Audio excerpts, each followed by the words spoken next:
sabihin kasi nagkaroon po ng presumption. Pero hindi sinabi. Sa madaling sabi, Pero dahil wala presumption talagang po siya, hindi po siya kailangan sabihin, Your Honor. Naintindihan ko, pero wala doon. Is there a COA finding na ninakaw ang confidential funds doon sa various AOMs and notice? Meron bang sinasabi doon na ninakaw? It was stolen? At heto na po, pag-usapan natin itong witness ng prosecutors na sobrang sablay. Pagkakataon na naman ng mga senator judges na mag-cross-examine dito sa kanya.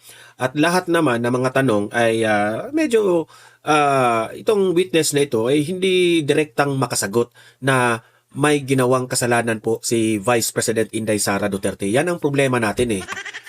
Pero si Kiko Pangilinan at like Hontiveros, sila sobrang sablay yung mga tanong nila. Hanggang unusual lang ang kaya nila.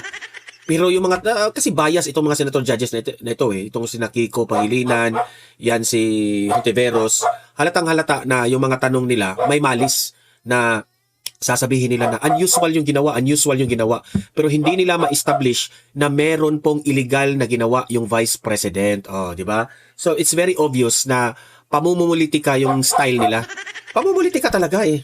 Pero guys, bago natin ituloy itong ating programa, ay paki-like muna at saka paki-share. Kasi importante po tayong mag-like and share para guys kakalat sa taong bayan itong ating informasyon patungkol dito sa impeachment hearing ni VP Sara na wala pong malalaman po ng taong bayan na walang kasalanan si VP Sara. And at the same time guys, sa mga hindi pa nakasubscribe dito sa ating channel, mag-subscribe na po kayo kasi libre lang po ang mag-subscribe sa YouTube. Walang bayad yan. No? Updated pa kayo sa ating mga trending na mga balita kapag nakasubscribe kayo. Okay? Kaya subscribe na po kayo. Okay? So ayan, without further ado, atin pong panoorin itong witness na wala na talaga. Nagkautal-utal na siyang sumagot.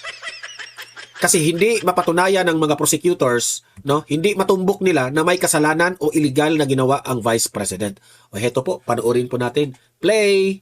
Be Senator Judge Marcos. You are recognized, ma'am. You may proceed when you're ready. You have 2 minutes. Thank you very much, Presiding Judge. Okay, kanina sinabi mo na hindi ka umabot doon sa notice of disallowance pero andun pa rin sa ICBAO nung na-release yung notice of suspension, di ba? Yes po, Your Honor. Okay. So, doon sa notice of suspension, katulad ng disallowance, nasabi mo, kahit wala ka na ron, you were made aware kasi nabalitaan mo, pinagbawal ba ng COA yung mga confidential expenses dahil peke o fictitious, gawa-gawa lang yung mga AR? Anong pong notice yung tinutukoy niya po, Your Honor? Doon sa mga AR ng OVP, meron bang sinabi na gawa-gawa lang, hindi tunay, peke? Dahil hindi po yan yung focus ng audit namin, wala po may basis para magkaroon ng findings po doon sa mga sinasabi niyo. So ang sagot, no. Walang sinasabi na fictitious yung AR. At doon sa AOM, pati sa suspension, gano'n na rin sa ND, sinabi ba ng COA na yung AR and documentary evidence of payments, yung DEP, peke, falsipikado, huwad? Since hindi po yan yung focus ng audit po namin, wala po kaming findings about that, Your Honor. Sinabi ba doon na falsipikado yung DEP at saka yung AR? Na it was forged, kumbaga? Wala pong ganong findings, Your Honor. Wala rin, di ba? At doon sa mga pangalan ng mga recipient ng award, tama ba ako sa pagkaintindi na hindi rin sinita ng COA yung mga kakaibang pangalan tulad ng Mary Grace Piatos, Andy Lim, etc. Ang sinabi at binanggit talaga ng COA ay yung mga datos na hindi tumutugma. Tama ba? Since what we did is compliance audit po at wala namang provision yung circular as to the use of aliases, yes po, wala po kaming findings. Kasi sabi mo nga, neither allowed nor prohibited. Tama po. So, doon sa AOM at sa notice of suspension, the names of these reward recipients was never raised by COA. Di ba? Yes po. Tama. Dahil nangyayari talaga na kakaibang pangalan ang binibigay kapag confidential or intelligence fund. Kaya isa pang tanong ko, dun sa notice of suspension, pati na rin sa ND, ang pagkaintindi natin, final ba ito o hindi? Kapag sinabi po kasing notice of disallowance under the joint circular, meron na pong obligation to restitute agad. Tama, final siya sa COA. Pero kahit ang desisyon ng COA, pwedeng dalhin sa Supreme Court para maging pinal na pinal. Di po ba? I-clarify ko lang po, kapag dumating na po kasi sa Supreme Court, ang tanging ground na lang po dyan ay grave abuse of discretion amounting to lack or excess of jurisdiction. So wala na pong kinalaman po yung factual matters. Ganun nga, talaga naman na matters of fact, hindi naman rin na-raise sa Supreme Court. Tama ka doon. Pero hindi pinal. Pwedeng dalhin sa Korte Suprema. At no point at is final. I-clarify ko lang po, yung decision po ng COA to restitute ay hindi po apektado nung pag-file sa Supreme Court. So kahit mag-file po sila ng petition for certiorari sa Supreme Court, kailangan na po nilang ibalik agad. Kasi yung pendency po ng petition for certiorari, hindi po niya na-stay yung obligation to Naintindihan restitute. natin yun, pero hindi pa tapos ang kaso. Pwede pang dalhin sa Korte Suprema, Yan. hindi po ba? At Ginisa saka talaga doon ni sa notice of Amy. suspension, balikan ko lang. Was there a finding na ginamit sa pansarili yung mga confidential funds ng OVP? That is a presumption po under Joint Circular. Misappropriated ba yun? Kindly wrap up. That is a presumption po. Hindi po kailangan directly sabihin kasi nagkaroon po ng presumption. Pero hindi sinabi. Sa madaling sabi, Pero dahil wala presumption talagang po siya, hindi po siya kailangan sabihin, Your Honor. Naintindihan ko, pero wala doon. Is there a COA finding na ninakaw ang confidential funds doon sa various AOMs and notice? Meron bang sinasabi doon na ninakaw? It was stolen? There is a prima facie evidence na nagamit po siya for personal use or benefit under the Joint Circular. Kaya nga. Kindly wrap up, Senator Judge Marcos. Yes, Yun available. Hindi I niya am mada- done, but I have questions. Hindi niya madirect na masabi, no? Na may ginawang illegal si VP Sara. Yan, questionable talaga yan. Obvious na itong witness na ito, scripted. Kung may Scripted. second round. There will be a round 2, and I will register you, Senator Judge Marcos. Before recognizing Senator Judge Soto, Attorney Wamil, just on the point of Senator Judge Marcos, to clarify, the decision of COA with respect to any appeal is final, is executory but not final even if it is appealed before the Supreme Court, correct? With respect to the obligation to restitute po, kahit magkaroon ng pendency ng petition for Attorney certiorari- Wamil, listen to the question, please. Okay, It is, Your Honor. unless a TRO is issued by the Supreme Court, it is executory but the decision is not yet final. Would that be correct? Yung decision po, final na, Your Honor. Kasi Inappeal nga sa Supreme Court, paano magiging final? Ikaw naman. A decision of the COA executory na po, Your appealed to Honor. the Supreme Court is executory unless a TRO is issued but is not yet final. Yes po, Your Honor. That is a correct statement. Opo. Thank you. Senator Judge Soto, you are recognized, sir. You may proceed when you're ready. You have 2 minutes. Thank you, Mr. President, Mr. Presiding Officer, Mr. Witness. In your testimony, August 3, upon direct examination by the prosecution counsel, you were presented representative samples of selected forms. The question 845 acknowledged receipts, if I remember it right. Correct ba yun? Yes po, Your Honor. Alright. Sinabi nyo na kayo ay gumawa ng observations doon sa mga acknowledgement receipts nito kung saan ilan dito ay pinagagamitan ng confidential funds ay hindi naaayon sa Joint Circular 2015-01. Ngunit may mga acknowledgement receipts according to how I recall it na wala naman kayong observations, ano? Yes po. Sapagkat ang pinagamitan ng pondo ay naaayon sa nasabing circular. Tama ba? Yes po, Your Honor. Alright. Halimbawa, yung acknowledgement receipt ni Mary Grace Mary Grace Piatos na 70,000 for medicine, walang supporting documents. Kaya gumawa kayo ng observations. Yes po, Tapos Your Honor. yung doon naman kay acknowledgement receipt ni Janice Marie Drevilla, 70,000 at Patty Ting na 150,000, wala kayong observations. Dahil ang pondo ay ginamit sa purchase of information na pinayagan o allowed ng nasabing circular. Tama ba? Yes po, Your Honor. That's the way I recall it. All right? Okay, now, ito ngayon ang tanong ko. Out of these 845 acknowledgement receipts na pinag-uusapan sa kasong ito, ilan ang nagawa nyo ng observations dahilan sa kawalan ng supporting documents? Hindi ko na po matiyak kung ilan yung exact number po, Your Honor. Ilan ng, well, then my next question will not be answered because tatanong ko, ilan yung walang observations? Pwede po ako mag-refer sa tabulation po, Your Honor. Please. You can refer to your tabulation table that was earlier marked. Assisting counsel, can you show him the previously marked evidence pertaining to his tabulation or summary?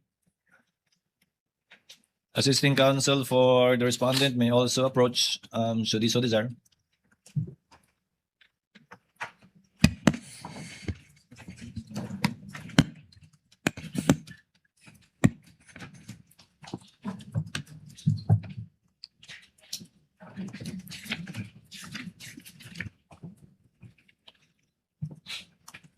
Your Honor, I'll have to count po since wala pong summary dito.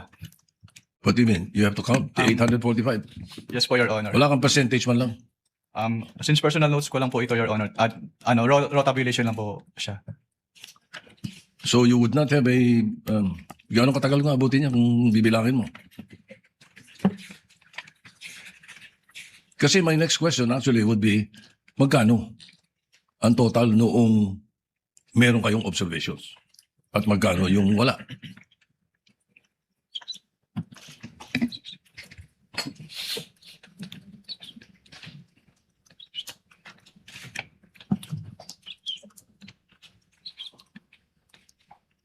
witness pero hindi niya alam kung magkano yung lahat. Ano ba yan? If the chair may assist, Attorney Wamil, look at your notice of suspension. You may observation ka, I presume, pertains to those rewards, payment of goods and medicines that you made observations to and suggested to be suspended. So I presume it pertains to those ARs. Yes po, Your Honor, pero amount lang po kasi yung naka-indicate po doon. And the total is Sa 845, Mr. Presiding Officer, ilan ang total? Magkano yung total? Sa 845. May I be allowed po to peruse po yung notice of suspension? you Your may refer to it. Papayag na kasi ko sa ballpark figure, basta't bigyan mo lang ako ng kasagutan. Anong total nung 845? Ano yun? 125 million? Out of the 125 million, ilan po?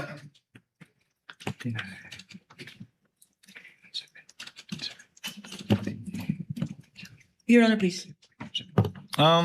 Let's wait for the witness counsel to answer. He's referring to your marked exhibit, the notice of suspension. I believe it's on the first page, Attorney Wamil. Sa first page po, with respect to the payment of rewards po, 59,787,000 pesos po, Your Honor. With other purchases naman po, umabot po siya ng around 15 million pesos, Your Honor. So ilan yung walang observations? Wala kayong observations? Bali, ang total po ng may observation namin ay around 75 million pesos po, Your Honor. 75 million sa may observations, so around 50 ang mga walang observations. Ganun ba? Yes po, Your Honor. Yan ang pinagdidebatihan nila. Million. And, Yung alright, flood so control that is na billion. 125. Wala. Yes po, Your Honor. I don't have any time anymore, so it's okay. Thank you. Thank you, Senator Judge Soto. Senator Judge Maraming Lacson hindi ino-observe eh. may proceed with his interjections when he's ready. You have 2 minutes, sir. Thank you, Mr. Presiding Officer.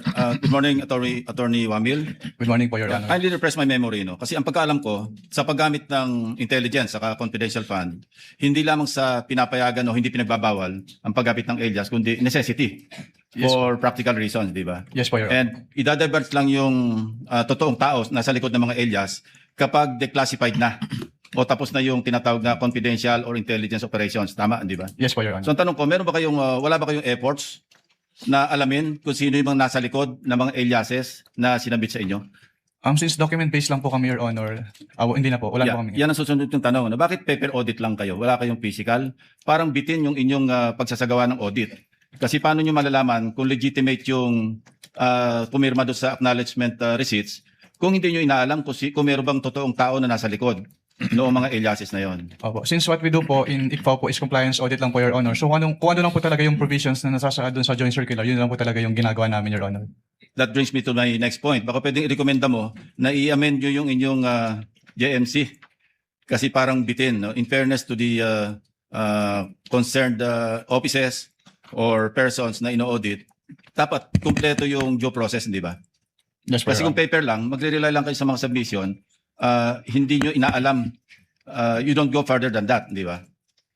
Anyway, wala ka naman doon sa, hindi ka naman deputy commissioner pa o associate commissioner, so siguro, i-recommend mo na lang na i-amend yung inyong JMC. So my next question is, what would you consider as evidence of success of a particular surveillance operation and or intelligence information gathering activity? Ano yung evidence of success? Actually, walang specific na document yung sinasabi ng joint circular, pero nagbe-base po kami dun sa mismong wording po na dapat merong causal link between the successful intelligence or surveillance activities vis-a-vis yung information given by the informer. Okay. Would an after surveillance report or after intelligence report ng particular na agent, would it suffice para i-consider yung evidence of success? I'm not referring to the entire operation. Kasi kapag nagsagawa ng surveillance, nagsasagawa ng after surveillance report, whether negative or positive, would you consider that as evidence of success? Katulad po ng sinabi ko, tinitingnan po namin yung causal link. Kung may causal link between the success and the information given by Yun the ang informer. problema kasi bitin nga yung inyong audit. So I would reiterate, i-recommend mo na i-amend ninyo yung inyong circular. Thank you. Thank you, Senator Judge Lacson. Before proceeding to round 2, Chair would like to make some interjections. Attorney Wamil, you read the notice of suspension earlier and you gave what amount again? Can you kindly give him a copy? Counsel for prosecutors? Kuya Anikay, on meantime. Sa payment of rewards po, yung total is 59,787,000 pesos po. You're referring to page 1 of the December 13 notice of suspension that you prepared. Yes po, Your Honor. Can you total it again for me, please, sir? The payment of rewards po. I totaled it and your total is wrong. Kindly total the figures Ay. that you wrote there. Yes, sir. It was a typo error po. 69,787,000 pesos. Ang dami namang nagkamaling numero doon. From 59,787,000, ang tamang total is 69,837,000. Yes po, Your Honor. But the figure you mentioned earlier was what was written here. How did you know that it was wrong, a typo, and now you're giving us the correct figures? Kasi yung 10 million po, Your Honor, hindi na-add dun sa total amount. 10 million po ng payment, reward payment. Pangalawa po, yung subsequent issuances, binabanggit po 69 million. Yung detalye, hindi na po 10.5 million, 10 million na. Ano ba talaga? Can you repeat your question po, Your Honor? Sorry. Nakalagay po dyan 10.5 million, 10.05 million. Hindi po ba yung rewards? Yung Yes reward po. payment. Yung subsequent documents issued by COA already refer to it as only 10 million. Anong pagkakaiba yun? What subsequent document po, Your Honor, yung tinutukoy niyo? I am referring to the notice of disallowance later on and the documents mentioned also in subsequent articles, in subsequent documents. Wala na po akong personal knowledge about the notice of disallowance po, Your Honor. So ba't na-correct yun? Yung 10 million, yung 10.05 naging 10 million na lang. You wouldn't know? I wouldn't know po, Your Honor. In relation to the question of Senator Judge Soto, he said how much is the total that were provided for? You gave a total. In relation to the question of Senator Judge Villanueva, ano ba yung pinakaiba? Correct me if I'm wrong. You said you were aware of a notice of disallowance. Yes po. How much was the notice of disallowance? Ano yung dinisallow out of the 125? Sa pagkakalala ko, around 73 million pesos po, Your Honor. So out of 125 million, 73 million lang yung finally dinisallow ng COA dun sa notice of disallowance. Yung balanse, inokay niya. Ang makakasagot po niya, Your Honor, yung next witness po. No, if you're familiar with the notices of disallowance, you testified, Attorney Wamil, that AOM, notice of suspension, notice of disallowance. So sa dulo, pag iba na yung amount na nakalagay doon, marami nagtanong kanina, yung dinisallow lang ultimately is only 73.287 million. Posibleng magbago talaga yun, di ba? Yes po, Your Honor. So yung AOM mo, yung kabuuan ng 125, yung AOM mo pangalawa, kabuuan ng 125, yung notice of disallowance mo, ay notice of suspension mo, kabuuan ng 125, pero posibleng iba na ang amount ng notice of disallowance rather. Yes po. Depending on the evaluation po kasi yun nung nag-audit po. Now, one final question for this round as well. Let's focus on the failure to liquidate and notice of demand. Yung AOM po ba may failure to liquidate na at notice of demand na? Wala pa. I'm citing paragraph 8.3 of the IJMC. Kapag AOM po kasi, Yes or no? wala pa po. Yung AOM po kasi yung parang kinukonsider namin as demand po, Your Honor. So, saan po nakalagay sa AOM na may demand kayo? Kasi nire-require po namin sila na to comply with the submission po of the documents. Attorney Wamil, there is a big difference because your notice of suspension, does it include the demand? Pardon, Your Honor. Does the notice of suspension include a demand to pay? Wala pa po, Your Honor. Isn't it correct na nandun lang sa notice of disallowance yun? Based on the joint circular po, doon Yes. po nire-require po na mag-restitute. Sa notice of disallowance na. Yes. Wala sa AOM, walang demand sa notice of suspension, sa notice of disallowance. The demand to pay po. Yes, Yes. Your Honor. So, when will the presumption come in? Under paragraph 8.3. Kung wala pang failure to liquidate, dahil hindi pa final, kung wala pa yung demand until notice of disallowance na hindi pa final, kailan po papasok yung presumption o prima facie doon sa 8.3? Ang wording po kasi nung 8.3, Your Honor, failure to liquidate. So kasama po doon yung failure to submit the documents. Hindi po kasama yung failure to pay kung ano man po yung dinidemand. Nakalagay po doon, failure to liquidate upon demand. Yes po. So ang sinasabi po doon ay isubmit yung complete documents with the ICPAO. So, pag hiningi nyo at hindi pa nasasubmit, failure na yun sa palagay mo? Yes, sir. Kasi ang sabi lang naman po is upon demand. Na hindi sila nakapag-liquidate po. That is your interpretation, sir, correct? That is not found in the GMC. Ang binibase po lang po doon sa provision po ng GMC, Your Sa Honor. interpretation mo nga ng GMC. Yes po, Your Honor. To avail of round 2, Senator Judge Pangilinan. Thank you, Attorney Wamil. To avail of round 2, Senator Judge Pangilinan. You have 2 minutes, sir. Thank you. Doon tayo sa yung acknowledgement receipts, no? So, andito yung mga acknowledgement receipts for December 21 to 31. No? Ang napansin ko rito nga, lahat buo ang numero, no? Walang butal. 250,000, 500,000 na acknowledgement receipt. Tama ba na kapag resibo na official, ang malamang hindi buo, no? May butal, di ba? May detalyado. Malamang. Di ba? Malamang po, Your Honor. Okay, based on your experience. So dito, puro buo, 250, 500, ni isa, walang butal. Walang sentimo. No? So, yun, medyo isang concern natin yun. Ano? Pangalawa, 111 disbursements in one day. Naka-date. Do you confirm that? Wala po akong data nung number This po. is about December 23, Ah. 2022. Nakalagay dito, date, December 23, December 23, December. Binilang namin 111. Isang araw, no, totaling 17 million. Pagka ganyan ba, would you consider that usual? Disbursement, 111 disbursements in one day? Wala pong specific provision yung circular as to that. Yes, but the circular says to prevent irregular, excessive, di ba? Extravagant. So, would you consider this, does this fall under regular, irregular, or you wouldn't know? I wouldn't know po. Okay. Pero that's unusual po, pero I wouldn't know if it is irregular since wala Okay, naman pong provision. so we come back to the term unusual. Okay. So this is unusual. Doon sa nabanggit mo kahapon, Halatang bias din itong si Kiko eh.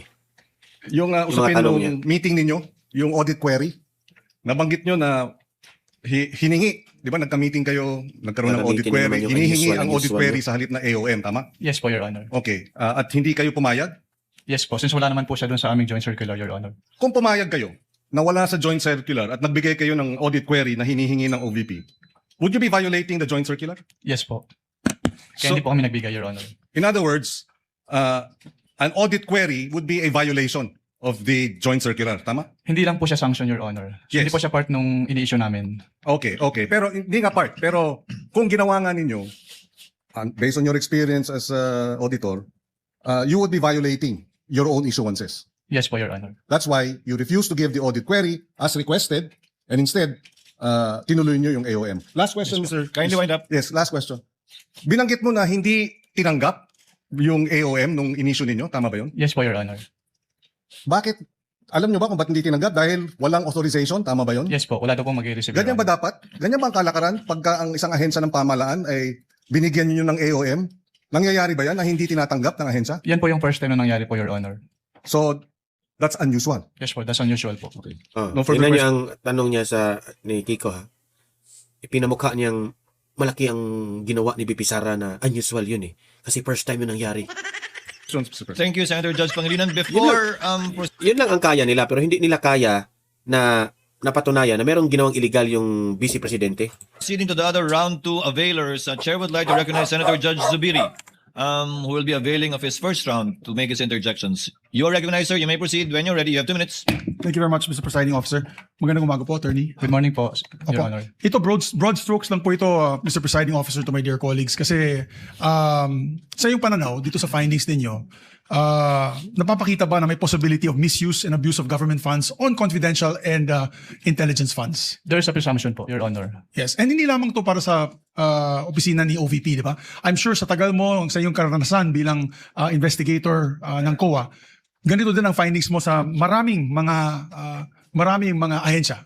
Yes po. Since we follow naman po yung joint circular sa lahat ng inaudit po namin. At hindi lamang sa ahensya ng eksekutibo, pati LGUs. Tama po yan. Yes po, Your Honor. Yeah, the reason why I'm taking this up at gusto ko pong tanungin po ang ating witness is sa iyong eksperyensya, dahil sa lack of accountability using confidential funds as a excuse na nagkakaroon ng abuso at corruption dito sa pondong ito. Yes po. Yes, kasi obviously, Mr. Witness, is pag sinabing confidential in nature, huwag na kayong magtanong. Basta ginamit namin yung pera. Hindi sa tingin mo, tama po yan o hindi? Hindi po, Your Honor, kasi ang confidential fund ay public funds pa rin naman po. So it must follow the strict accounting and auditing rules po. Para So- maiwasan po yung misuse. So talagang hinahanap ninyo yung paanong nagastos yung pera, paano yung nagkaroon ba ng plan of action, at paanong nagastos ang pera at saan pumunta yung pondo. Tama po yun. Yes po, Your Honor.